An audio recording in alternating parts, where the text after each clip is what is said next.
Assalamualaikum warahmatullahi wabarakatuh. Perkenalkan, kami dari kelompok 8 offering A3A. Di sini kami akan mempresentasikan tentang manajemen sarana dan prasarana pendidikan. Dosen pengampu Dr. Anda Junjung Nurbenti MPD dan Dr. Rahmawati SPD MPD.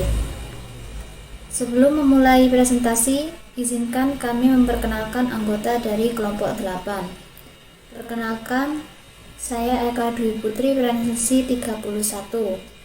Kemudian ada Fadlia Zanubah Hafsah presensi 35. Dan terakhir ada Fatimatuz Zahro presensi 37. Pengertian manajemen sarana dan prasarana pendidikan. Menurut Nur Abadi tahun 2014 halaman pertama, manajemen sarana dan prasarana pendidikan adalah usaha mengelola atau mendaya gunakan sarana dan prasarana pendidikan secara efektif dan efisien. Dari penjelasan tersebut dapat disimpulkan bahwa manajemen sarana dan prasarana pendidikan sangat diperlukan untuk mengetahui tingkat keberhasilan proses pendidikan di suatu lembaga pendidikan. Tujuan manajemen sarana dan prasarana pendidikan. Tujuan khusus menurut Bafadal ada 3. Yang pertama, mengupayakan pengadaan sarana dan prasarana melalui perencanaan secara matang. Artinya, sebelum melakukan apapun, perlu diadakan perencanaan. Yang kedua, mengupayakan pemakaian sarana dan prasarana secara tepat dan efisien, sehingga dalam pemakaiannya tidak terjadi pemborosan. Ketiga, mengupayakan pemeliharaan sarana dan prasarana sekolah. Hal ini bisa dilakukan dengan merawat barang-barang yang ada, melakukan pengecekan secara rutin, dan membersihkannya. Prinsip-prinsip manajemen sarana dan prasarana pendidikan. Prinsip manajemen sarana dan prasarana pendidikan ada 5. Di antaranya, 1. Prinsip pencapaian tujuan. Artinya, sarana dan prasarana pendidikan harus dalam kondisi selalu siap digunakan. Kedua, prinsip efisiensi, yaitu sarana dan prasarana pendidikan harus diadakan melalui kegiatan perencanaan dan digunakan secara hati-hati agar tidak mengalami pemborosan. Ketiga, prinsip administratif. Artinya, sarana dan prasarana pendidikan harus selalu memperhatikan dan sesuai dengan undang-undang maupun perintah dari yang berwenang. Keempat, prinsip kejelasan tanggung jawab. Yaitu sarana dan prasarana pendidikan harus didelegasikan atau diserahkan kepada anggota yang bisa bertanggung jawab terhadap tugas tersebut. Yang terakhir, atau yang kelima, ada prinsip kekohesifan. Artinya, sarana dan prasarana pendidikan harus diwujudkan dalam bentuk proses kerja yang kompak. Ruang lingkup manajemen sarana dan prasarana pendidikan. Dalam hal ini, manajemen sarana dan prasarana pendidikan terdiri dari 8 kegiatan. Yang pertama, perencanaan. Kedua, pengadaan. Ketiga, inventarisasi. 4, penyimpanan. Kelima, pendistribusian. 6. Pemeliharaan, 7. Penghapusan, dan terakhir penilaian dan pengawasan. Perencanaan sarana dan prasarana pendidikan. Menurut Gunawan dan Benti tahun 2017, perencanaan adalah proses matang secara keseluruhan, mulai dari rancangan pembelian, pengadaan, perbaikan, pendistribusian, atau pembuatan media penunjang kegiatan belajar mengajar sesuai dengan kebutuhan sekolahnya. Adapun langkah-langkah dalam membuat perencanaan ada 4. Yang pertama, menyusun daftar kebutuhan, yaitu kegiatan menentukan apa saja yang memang harus dipenuhi dalam waktu itu. Yang kedua, memperkirakan biaya yang dipakai. Dalam hal ini, perencanaan juga memuat tentang biaya yang akan keluar nantinya. Ketiga, menetapkan skala prioritas, di mana kebutuhan disusun sesuai dengan kepentingannya yang paling mendesak terlebih dahulu. Terakhir, menyusun rencana pengadaan sarana prasarana di sekolah. Pengadaan sarana dan prasarana pendidikan. Pengadaan sarana dan prasarana pendidikan merupakan kegiatan menyediakan semua jenis perlengkapan yang sesuai kebutuhan untuk memperlancar dan mempermudah pencapaian tujuan yang telah direncanakan. Cara perolehannya diantaranya melalui 1. Pembelian.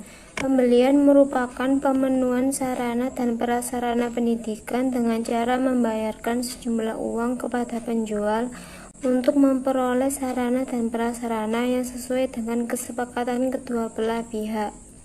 2. Melalui produksi sendiri. Produksi sendiri adalah cara pemenuhan sarana dan prasarana dengan cara dibuat sendiri oleh guru, siswa, atau pegawai. Biasanya sarana dan prasarana produksi sendiri bersifat sederhana dan murah seperti alat-alat peraga, buku sekolah, dan hiasan sekolah. 3. Melalui penerimaan hibah atau bantuan. Hibah yaitu cara pemenuhan sarana dan prasarana pendidikan melalui pemberian dari pihak lain secara cuma-cuma. Hibah atau bantuan dapat berasal dari pemerintah maupun dari pihak swasta. 4. Melalui penyewaan. Penyewaan adalah cara pemenuhan sarana dan prasarana pendidikan dengan jalan pemanfaatan sementara barang pihak lain dengan cara membayar sesuai perjanjian sewa-menyewa. 5.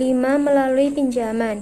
Pinjaman adalah penggunaan barang pihak lain secara cuma-cuma dalam sementara waktu untuk kepentingan sekolah berdasarkan perjanjian pinjam-meminjam. 6. Melalui pendaur ulangan. Pendaur ulang adalah cara pengadaan sarana dan prasarana pendidikan dengan cara memanfaatkan atau mengolah kembali barang-barang yang sudah tidak terpakai untuk kepentingan sekolah. 7. Melalui penukaran. Penukaran merupakan cara pemenuhan sarana dan prasarana pendidikan dengan jalan menukarkan sarana dan prasarana yang dimiliki dengan sarana dan prasarana yang dibutuhkan instansi lain. 8. Melalui perbaikan atau rekondisi. Rekondisi adalah cara pemenuhan sarana dan prasarana pendidikan dengan cara memperbaiki sarana prasarana yang telah rusak sehingga barang tersebut dapat berfungsi sebagaimana mestinya. Inventarisasi sarana dan prasarana pendidikan. Inventarisasi merupakan suatu kegiatan mencatat dan menyusun barang-barang milik lembaga atau sekolah secara teratur sesuai dengan ketentuan dan tata cara yang berlaku. Jenis kegiatan yang harus dilakukan dalam inventarisasi ada 3, yaitu 1. Pencatatan sarana dan prasarana sekolah dalam buku-buku sarana dan prasarana. 2. Pemberian kode terhadap sarana dan prasarana yang telah dicatat. 3. Pelaporan sarana dan prasarana kepada pihak-pihak yang layak menerima laporan. Penyimpanan sarana dan prasarana pendidikan. Penyimpanan merupakan kegiatan yang dilakukan untuk menampung hasil pengadaan barang milik negara, baik hasil pembelian, pinjaman, penukaran dari instansi lain, maupun hasil dari bantuan atau hadiah, berupa perabot, alat tulis kantor, surat-surat maupun barang elektronik dalam keadaan baru ataupun barang bekas. Dalam penyimpanan sarana dan prasarana ada 2 aspek yang perlu diperhatikan, yaitu 1. Aspek fisik, merupakan tempat atau wadah yang diperlukan untuk menampung barang milik negara yang berasal dari pengadaan. Aspek ini biasa disebut gudang. 2. Aspek administratif, yaitu kegiatan mengecek kelengkapan administrasi seperti surat kepemilikan, memeriksa barang yang diterima seperti jumlah barang, kualitas maupun tipe barang-barang tersebut, kemudian mengontrol dan menghitung barang secara berkala, setelah itu membuat laporan keadaan penyimpanan barang sesuai ketentuan yang berlaku. Prinsip-prinsip dalam penyimpanan sarana dan prasarana pendidikan adalah dengan memperhatikan prosedur 5W plus 1H, yaitu 1. What, apa saja barang yang disimpan. 2. Why, mengapa barang perlu disimpan. 3. Where, di mana barang tersebut harus disimpan. 4. When, kapan barang-barang tersebut harus disimpan. 5. Who, siapa yang bertugas menyimpan barang tersebut. 6. How, Bagaimana cara menyimpan barang yang baik dan benar? Pendistribusian sarana dan prasarana pendidikan merupakan suatu kegiatan pemindahan sarana dan prasarana serta tanggung jawab pengelola dari satu instansi ke instansi yang lain, atau kegiatan membagi barang sesuai kebutuhan tenaga pengajar atau siswa untuk menunjang kegiatan belajar mengajar. Pendistribusian sarana dan prasarana pendidikan terbagi menjadi 3 kegiatan, yaitu 1. Perencanaan penyaluran, 2. Pelaksanaan penyaluran, 3. Pengawasan penyaluran. Pemeliharaan sarana prasarana pendidikan merupakan kegiatan pengurusan dan pengaturan sarana prasarana seperti menjaga dan mencegah suatu barang dari kerusakan. Tujuan kegiatan pemeliharaan ini adalah pertama, untuk mengoptimalkan usia pakai barang atau peralatan. Yang kedua, menjamin kesiapan operasional peralatan. Dan yang ketiga, menjamin keselamatan penggunaan barang tersebut. Adapun manfaatnya, yaitu tidak perlu melakukan penggantian barang dalam waktu yang singkat. Kemudian, mencegah terjadinya kerusakan, menghindari kehilangan, serta menjadi penunjang keberhasilan proses pembelajaran pendidikan.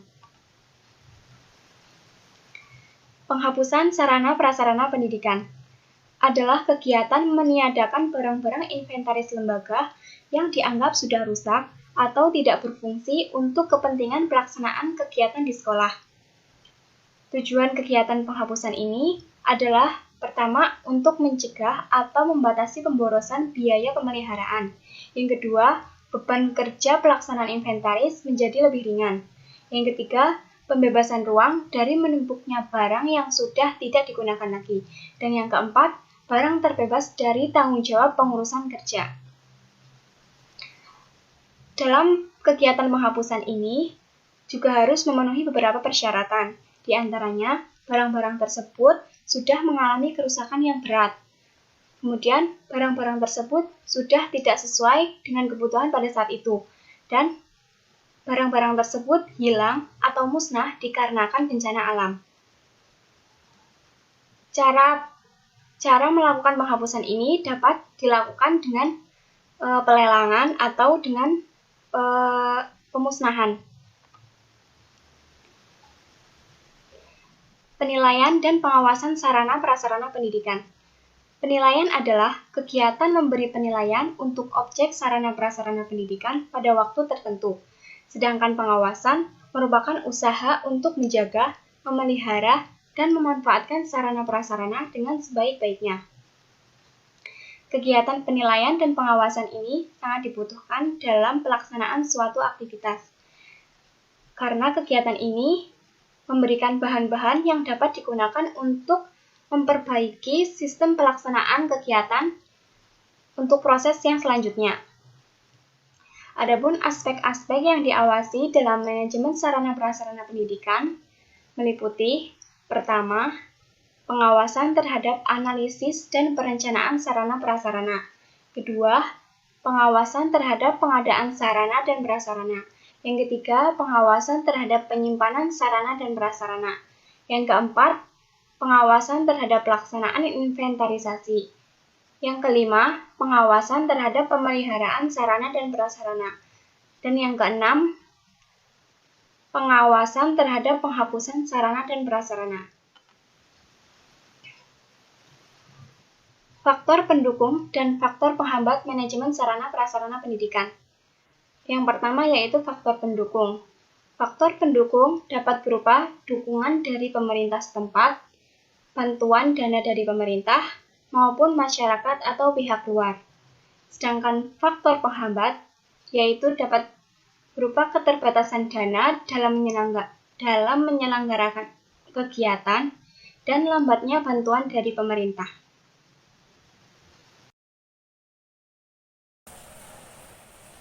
Sekian presentasi dari kelompok 8, kurang lebihnya mohon maaf. Wassalamualaikum warahmatullahi wabarakatuh.